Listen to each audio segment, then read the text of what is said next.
غیر مسلم کے تہواروں پر انہیں وش کرنا، بینک کی رسیدیں چھاپ کر دینے کا حکم۔ محمد نعمان صدیقی کراچی سے پوچھتے ہیں، سودی بینکوں اور انشورنس کمپنیوں کی رسیدیں چھاپ کر دینا اور ان کی بائنڈنگ کرنا کیسا ہے؟ بھائی جائز نہیں ہے، کیونکہ رسول اللہ صلی اللہ علیہ وسلم نے سودی لین دین کے لکھنے والے پر بھی لعنت کی ہے۔ تو رسید میں لکھا ہی تو ہوتا ہے نا معاملہ، اب چاہے قلم سے لکھیں چاہے مشین سے چھاپیں، تو بات تو ایک ہی ہے۔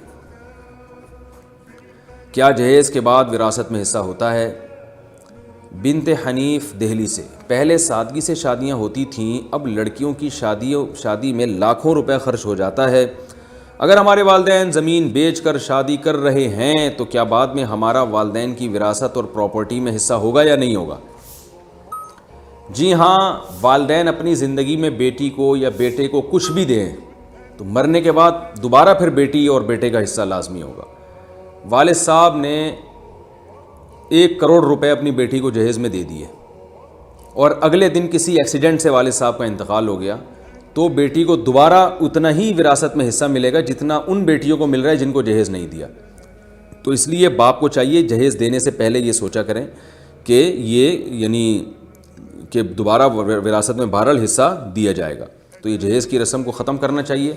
اور اگر پھر بھی کسی کو ہے دینا ہی ہے، مجبوری ہے، تو پھر ایسا کر لیا کریں کہ گولڈ کی شکل میں بیٹی کو قرض کے طور پر دے دیں، یعنی گولڈ میں دے دیا بیٹی کو قرض، جیسے مثال کے طور پر 5 لاکھ روپے جہیز دینا ہے تو 5 لاکھ کا گولڈ لے کر نا، جتنے تولے گولڈ آئے گا وہ گولڈ بیٹی کو دے دیا اور کہا کہ یہ قرض ہے، اور قرض کی وصولی یہ ہوگی کہ وراثت میں جتنا میرے مرنے کے بعد تمہارا حصہ بنے گا نا، تو اس میں سے پہلے یہ گولڈ مائنس کیا جائے گا اور اس کے بعد جو حصہ بچے گا وہ تمہیں دیا جائے گا۔ وہ مائنس اس لیے کیا جائے گا تاکہ وہ قرضہ جو ہے تم سے وصول کیا جائے، تو اس طرح سے یہ ہیلا کر کے یہ معاملہ جائز ہو جائے گا۔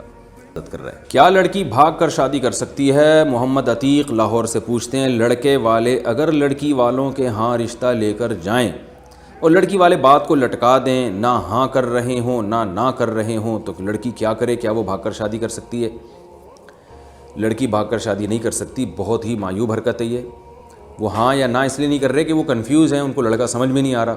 لڑکیوں کو تو 2 منٹ میں سمجھ میں آ جاتا ہے، انہیں تو 2-4 کوئی چکنی چپڑی باتیں کرے ان کو چرسی ہیروئنچی بھی سمجھ میں آ جاتے ہیں۔ ہم نے اپنی زندگی میں یہ چیزیں دیکھی ہیں کہ اچھے گھرانوں کی لڑکیاں جو ہے نا بہت ہی ایسے آوارہ اوباش لڑکوں کے ساتھ بھاگی ہیں، صرف ان کی چکنی چپڑی باتوں سے متاثر ہو کر۔ تو یہ چیز شریعت میں بالکل پسندیدہ نہیں ہے۔ لڑکی کا جو والد ہے اللہ نے اس کو ولی بنایا ہے، باپ ہمارے ہاں 99.9% باپ اپنی بیٹی کے لیے اچھا ہی سوچتے ہیں۔ تو اگر کوئی باپ ایسا ہے کہ وہ بیٹی کے لیے اچھا سوچ ہی نہیں رہا اور اس کی شادی کر ہی نہیں رہا ہے، بلا وجہ ٹرخائے جا رہا ہے، جیسے ہوتے ہیں بعض باپ ایسی کنڈیشن میں لڑکی کو چاہیے کہ پھر بھائی کو اپنے ساتھ، یعنی باپ نہیں ہے تو دادا یا بھائی یا چچا کسی دوسرے ولی کو اعتماد میں لے کر شادی کرے۔ اور اگر سارے ہی نالائق ہیں، کوئی بھی اس کو لفٹ کرانے کے لیے تیار نہیں ہے اور اس کو جناب وہ کر ہی نہیں رہے ہیں، سستی سے کام لے رہے ہیں، ایسی صورت میں لڑکی کورٹ میرج کر سکتی ہے، لیکن اس میں بھی یہ ضروری ہے کہ لڑکا اس کا کفو ہو، ہم پلہ ہو، جوڑ کا ہو۔ کیا پروویڈنٹ فنڈ استعمال کر سکتے ہیں؟ مسز محسن اسلام آباد، میں جہاں جاب کرتی ہوں وہاں پروویڈنٹ فنڈ ملتا ہے جو ہر سال مختلف پرسنٹ کے حساب سے ملتا ہے، کیا شرعاً یہ حلال ہے یا نہیں؟ نیز اگر حلال نہیں تو اب تک جو پروفٹ مل چکا ہے اس کا کیا کریں؟ یہ جائز ہے، یہ سود نہیں ہے، کیونکہ آپ سے کوئی رقم لے کر کسی شرط کے تحت دی نہیں جا رہی، آپ کی تنخواہ سے ہی جمع کرتے جا رہے ہیں کاٹ کے، تو آپ اس کے مالک ہی نہیں بنے تھے۔ باہر اس کے دلائل کیا ہیں یہ ایک تفصیلی مسئلہ ہے، لیکن پروویڈنٹ فنڈ پہ جو پروفٹ ملتا ہے وہ جائز ہے، وہ سود نہیں ہے۔ ارم محمد لاہور سے پوچھتی ہیں، انبیاء کی توہین پر اسلام میں کیا سزا ہے؟ رسول اللہ صلی اللہ علیہ وسلم کی توہین پر سزائے موت ہے، کسی اور نبی کی توہین پر شریعت میں کیا سزا ہے؟ نبی صلی اللہ علیہ وسلم کی توہین ہو یا کسی اور بھی پیغمبر کی توہین ہو، تو اس میں یہ دیکھا جائے گا کہ اگر توہین کرنے والا مسلمان ہے تو اس کا مطلب وہ مرتد ہو گیا، اور مرتد کی سزا اسلام میں قتل ہے، تو 3 دن تک اس کو مہلت دی جائے گی، اگر وہ توبہ کر لے تو اس کو جو ہے وہ معاف کر دیا جائے گا، اور اگر وہ توبہ نہیں کرتا تو اس کا سر قلم کر دیا جائے گا. اور اگر غیر مسلم توہین کرتا ہے تو نبی صلی اللہ علیہ وسلم کی سیرت میں پھر قتل کرنا بھی ثابت ہے, معاف کرنا بھی ثابت ہے, دونوں چیزیں ثابت ہیں.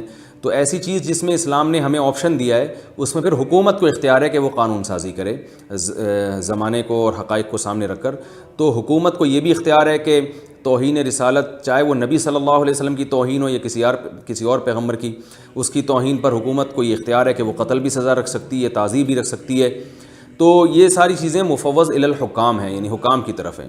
تو چونکہ پاکستان ایک اسلامی کنٹری ہے تو اس وقت موجودہ حالات کو دیکھتے ہوئے جنرل ضیاء کے دور میں علماء نے حکومت کو یہ تجویز دی تھی کہ اس کی سزا قتل رکھی جائے توہین رسالت کے مرتکب کی, کیونکہ اس وقت الیکٹرانک میڈیا اتنا آزاد ہو گیا اور اسلام دشمن تحریکیں اتنی زور پر ہیں کہ اگر اس معاملے میں لچک دکھائی گئی تو نبی صلی اللہ علیہ وسلم کی عزت پھر محفوظ نہیں رہ سکتی ہمارے ملکوں میں, اور دنیا میں بھی ایسا ہی ہے. تو اس لیے آپ صلی اللہ علیہ وسلم کی ناموس کی حفاظت کے لیے پھر یہ قانون بنایا گیا کہ اس کی بہت سخت سزا رکھی جائے, ورنہ اس کو کنٹرول کرنا ممکن نہیں ہوگا. تو وہ سزا یہ تجویز کی گئی کہ آپ صلی اللہ علیہ وسلم کی توہین کے مرتکب کو قتل کیا جائے, اور الحمدللہ یہ قانون پاس ہوا اور تاحال باقی ہے, اور یہی قانون اس زمانے کے لحاظ سے بالکل ٹھیک ہے.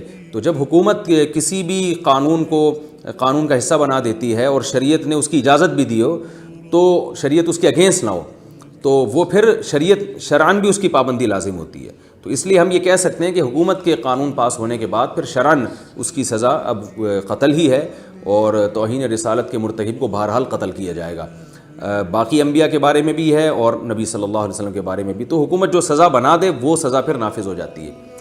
البتہ یہ ضروری ہے کہ توہین رسالت میں چند چیزیں دیکھنی پڑیں گی کہ توہین واضح لفظوں میں ہو, گول مول لفظوں میں نہ ہو, اور جس نے توہین کی ہے تو اس کو بھی دیکھا جائے گا کہ اگر واضح قرائن سے پتہ چلتا ہے کہ اس کی نیت توہین کی نہیں تھی بلکہ اس کی زبان لڑکھڑائی ہے, نیت توہین کی نہیں تھی, تو بھی قتل نہیں کیا جائے گا, کیونکہ قتل کی سزا اسلام میں بہت سخت ہے. اور جو بھی سخت سزائیں ہوتی ہیں اسلام میں شبہات سے ساقط ہو جاتی ہیں, یعنی اس میں جب تک 100% جرم کا یقین نہ ہو اور اس میں ذرہ برابر بھی تردد نہ ہو تو اس وقت تک سزا دینے عدالت کے لیے جائز نہیں ہوتا کہ وہ سزا دے. تو اس لیے یہ بہرحال یہ بات ذہن میں رہنا ضروری ہے کہ توہین واضح لفظوں میں ہو. نمبر 2, توہین کرنے والے قرائن سے پتہ چل رہا ہو کہ اس کی نیت توہین ہی کی تھی. قرائن سے یہ نہ پتہ چل رہا ہو کہ توہین کی نیت نہیں تھی, کوئی بات بیان کر رہا تھا, زبان لڑکھڑا گئی, یا بولنا کچھ چاہتا تھا یا نکلا کچھ ہے, یا اس کی نیت توہین کی نہیں تھی. جیسے میں نے بتایا کہ ایسا بھی ہوا ہے کہ بعض جگہ کہیں پوسٹر لگا ہوا ہے, رسول اللہ صلی اللہ علیہ وسلم کا اس پہ نام ہے, اور کسی نے آپ کے گھر کے باہر پوسٹر لگا کے چلا گیا. وہ اب آپ نے جب پوسٹر پھاڑا تو آپ کی نیت نبی کے نام کی توہین نہیں ہے, آپ کو تو نے تو دیکھا بھی نہیں کیا لکھا ہوا ہے, آپ نے کہا میں نے نیا کلر کروایا تھا اور کسی نے میرے گھر کے باہر پوسٹر کیوں لگا دیا, اشتہار کیوں لگا دیا, آپ نے وہ پھاڑ کے پھینکا, اتفاق سے نیچے گندگی تھی وہ اس میں گر گیا. تو اس پہ بھی لوگوں کو جیل میں ڈال دیا گیا ہے کہ جی اس نے توہین رسالت کی ہے, نبی کے نام کو معاذ اللہ گندگی میں پھینکا ہے, معاذ اللہ. کوئی مسلمان یہ جرت نہیں کر سکتا. اب یہ نہیں دیکھا, اس میں یہ بھی تو دیکھا جائے گا کہ یہ اس کی نیت تھی یا نہیں تھی, اور یہ کر کیا رہا تھا اور ہوا کیا ہے. تو یہ تمام چیزیں عدالت کے ذمے ہیں کہ ان تمام چیزوں کو مد نظر رکھ کر وہ پھر قتل کی جو ہے وہ سزا دے. اگر یہ عدالت یہ تمام چیزیں سامنے رکھے بغیر قتل کی سزا اس کو دے دیتی ہے مجرم کو, تو پھر یہ عدالت کی طرف سے زیادتی ہوگی. اور یہ تمام چیزیں موجود ہوں اس کے باوجود بھی اگر قتل کی سزا نہیں دیتی تو پھر بھی یہ زیادتی ہوگی, یہ نبی صلی اللہ علیہ وسلم کی ذات کے ساتھ پھر زیادتی ہوگی.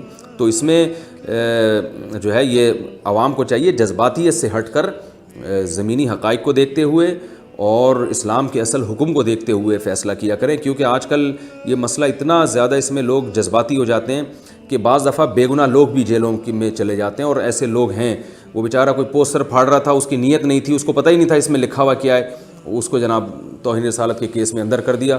پھر لوگ اتنے جذباتی ہو جاتے ہیں کہ جب تھانے جاتے ہیں نا, لوگوں کا ایک 10-15 لوگ چلے گئے تھانے کے, اس نے توہین کی ہے, تو ایس ایچ او بھی وہ بھی تفتیش کرنا اس کے لیے بھی مشکل ہوتا ہے. کیونکہ اگر وہ ایف آئی آر نہ کاٹے تو اس کے خلاف پھر لوگ اس کو مار پیٹ کا خطرہ ہوتا ہے. تو جذباتیت سے ہٹ کر نا ہمیں گراؤنڈ ریئلٹی کو سامنے رکھ کر اور شریعت کے اصل حکم کو سامنے رکھ کر ٹھنڈے مزاج سے فیصلہ کرنا چاہیے. اگر واقعی توہین ہوئی ہے اس میں دوسرا پہلو نکلتا ہی نہیں ہے, اور توہین کرنے والے کی یہ بھی ہمیں کوئی ایسے واضح قرائن نہیں ہے ملتے کہ اس کی نیت کیا تھی, پھر یقیناً اس کو قتل کیا جائے گا. عدالت جو ہے وہ پر لازم ہے کہ اس کے قتل کا فیصلہ کرے۔